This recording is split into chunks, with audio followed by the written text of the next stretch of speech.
Hello everyone, it's SpawnPoiint and you know the deal by now, new month, new games. And we've got a pretty exciting month ahead with 10 of the best new releases coming to the PlayStation 5, Xbox Series, PC and Switch. So let's see what's worth playing in June 2025 with a few you've probably never even heard of. Oh, and before we jump in, drop a like if you want to see more videos like this on the channel.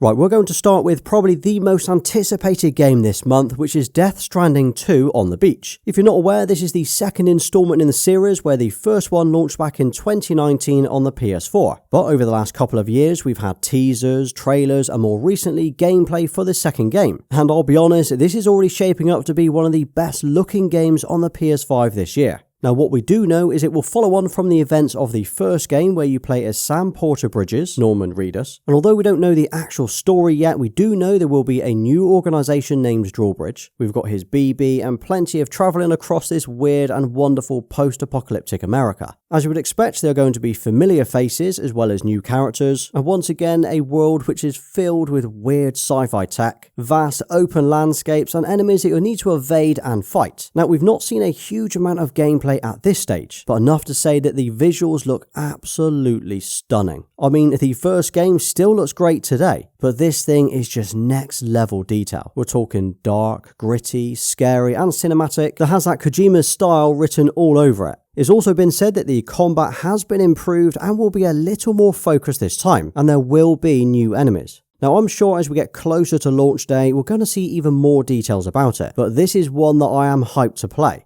And as mentioned, I think this could be one of the biggest and best looking games that we're going to get on the PS5 in 2025. So Death Stranding 2 drops on June 26th exclusively to the PS5, unless you go for the Early Access Edition, and you'll get to play that on June 24th.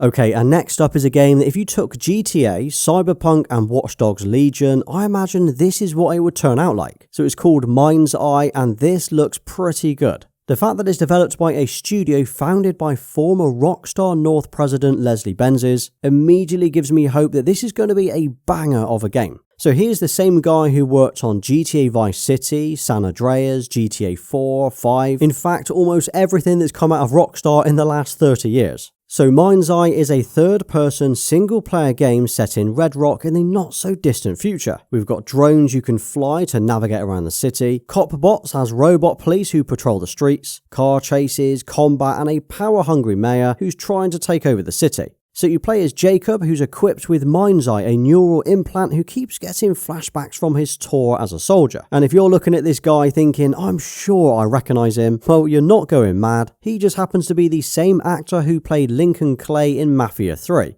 Now, the devs have said the story will be linear, so this is not an open world game as such, although there will be open world exploration available in between the missions. It just means that the missions and narrative will be a lot more focused. Now, to be honest, I am cool with that, as I like games like Mafia where you kind of know where you need to go next. It's also going to take around 15 hours to complete the main story, which will put it in line with something like the Mafia series. So if you're looking to scratch that GTA itch now that GTA 6 has been delayed till 2026, well, MindsEye launches on June 10th this year, and it's only going to be £55 or $60, which I'm liking the recent trend of games launching at a little bit of a cheaper price. Plus, if you pre-order, you get the Ultimate Edition extras at no extra cost, and this is going to be coming to the PS5, Xbox Series and PC, so let me know in the comments what you think to this one. Okay, now how would you feel about cloning yourself? Well, this next one completely caught me by surprise and is not another Death Stranding game, it's the Alters. We got some early trailers back in June 2022, and I remember thinking, damn, this looks incredible. Well, 3 years on, we've got more gameplay and it looks like it is finally going to be dropping this month. So this is a sci-fi survival game where you play as a worker who was crash-landed on a deadly planet. What starts off as a lifetime experience turns into a disaster, as everyone else who's supposed to be here are dead. So you're stranded, alone, and your only option of survival and rebuilding is to clone yourself. But the twist here is each clone will have a different personality and a different set of skills. Essentially, they are called alters, who are each shaped by different life choices that you could have made in an alternative timeline. We've got miners, scientists, technicians, all of which you'll need to run and manage the base. Now, visually, this game does look very impressive, and it's definitely one of the most creative games that we've seen in a while, and it is pretty refreshing to see something totally different. So The Alters launches on June 13th on PS5, Xbox Series and PC, and it's only going to be £29.35. Let me know what you think to this one. Okay, and this could be one of those underdog games that you can't tell if it's really good or just really, really weird, and that's FBC Firebreak. So it's a first-person shooter that's a 3-player co-op game, set in the same universe as Control, Remedy's 2019 game. And let's be honest, Remedy don't miss. I mean, they have given us Control, Alan Wake and Max Payne, so if their track record is anything to go by, this should be a great game. Although it is of course totally different to anything they've done before. So in Firebreak, you team up with 2 others and play the role of the elite agents in the FBC, or the Federal Bureau of Control. You'll be given missions known as jobs where you need to complete the objectives, whether that's fixing equipment or clearing out rooms, all while fighting swarms or hordes of enemies. You'll also be able to customize your crisis kit, which is essentially a loadout of weapons, tools, grenades, and powers. Now, this game is definitely going to appeal to fans of Control, but I think the co-op element is also going to be perfect for those who want to smash out a new teamwork game. So this launches on June 17th, and that's going to be playable on the PS5, Xbox Series, and PC. It's also going straight to Game Pass and PlayStation Plus for extra and premium subscribers, so it's definitely one worth checking out if you're on either of those plans.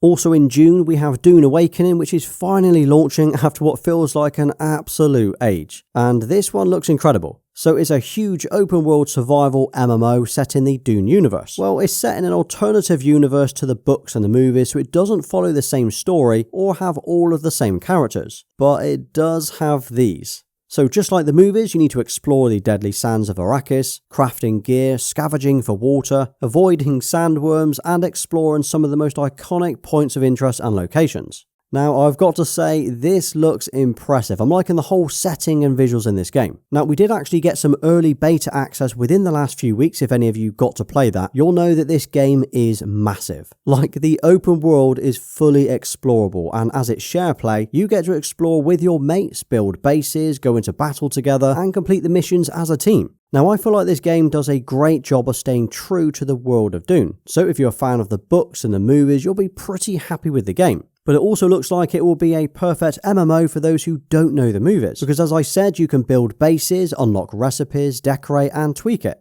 as well as go full on PvE and PvP around the map, although it's not clear yet how much of the game will be PvP at this stage. So yeah, if you fancy a new MMO survival game to play, well, Dune Awakening launches on June 10th on PC. And although it is coming to consoles, we don't have an exact date for this yet.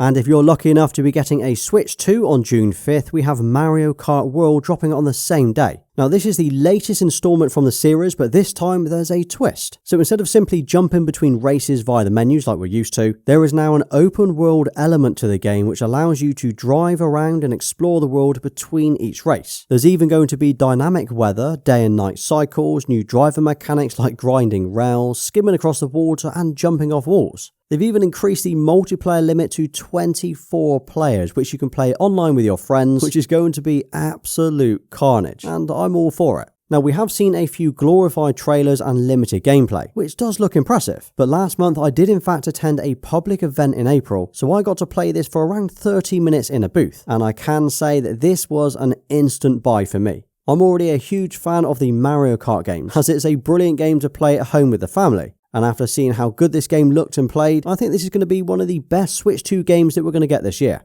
So this launches on the same day as the Switch 2, which is June 5th. And if you did want to see my early hands-on review, I did a full video of the Switch 2 on the channel last month. And just quickly talking about the other Switch 2 games, if you are picking up a Switch 2, here are a few other games launching on the same day. First up is The Legend of Zelda Tears of the Kingdom. This is getting a Switch 2 edition with improved performance, higher resolution and HDR support. Cyberpunk 2077 is also coming to the Switch 2, which feels like a huge deal. I played this at the event as well, and it looked great. We're then also getting Street Fighter 6, Hogwarts Legacy, Split Fiction, and Sonic X Shadow Generations. Again, all of these games have been upgraded to play on the new console, with things like improved resolutions and frame rate. But let me know in the comments if you will be picking up a Switch 2 on June 5th.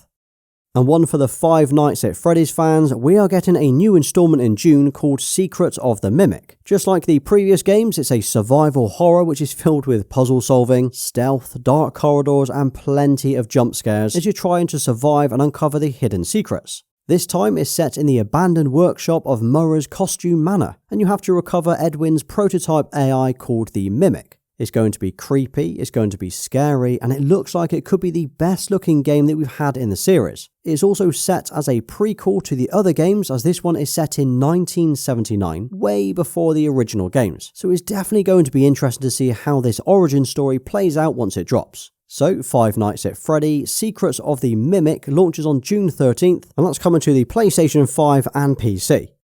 And have we got any TRON Legacy fans, or do you like that futuristic retro 80s vibe? Well, next we've got TRON Catalyst, an action-adventure game set in the TRON universe. Now, this is totally different to everything else that we've seen today, and might not be the game that we all hope to see, but it could also scratch that neon itch, as it's giving me Hades vibes with a neon skin. So it's set after the events of Legacy and Identity, where you play as a courier who's able to adjust the timeline and time loops with a power known as the glitch. So it's a top-down view with cartoon cutscenes, but is packed with cyberpunk and neon vibes that we love to see. I don't really have much else to say about this particular game, but if you like tactical action or games with that futuristic setting, TRON Catalyst drops on June 17th on PS5, Xbox Series and PC.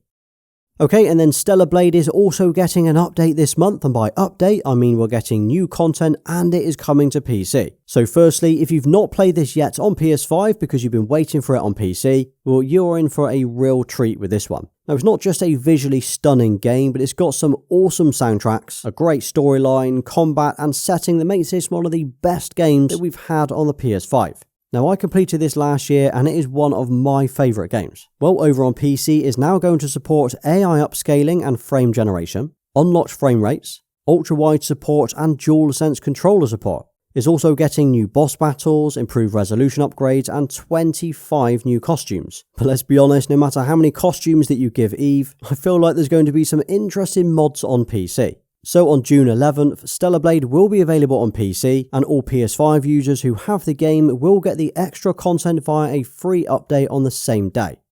Now, we also have two gaming events happening in June that are definitely worth talking about. The first is Summer Game Fest on June 6th. Now, this is the annual gaming event where we get to see updates on unreleased games as well as trailers for new games that we're not even aware of yet. This is usually a 2-hour show which kind of takes the place of E3 and gives us an insight into what might get shown off at Gamescom this year. Last year we saw games like Star Wars Outlaws, Alan Wake 2 DLC, Dune Awakening and LEGO Horizon Adventures. Then a couple of days later on June 8th we have the Xbox Games Showcase. Obviously this is targeted toward games releasing on Xbox, but most of the game's features are usually playable on PS5 and PC too, so it's always worth checking that out.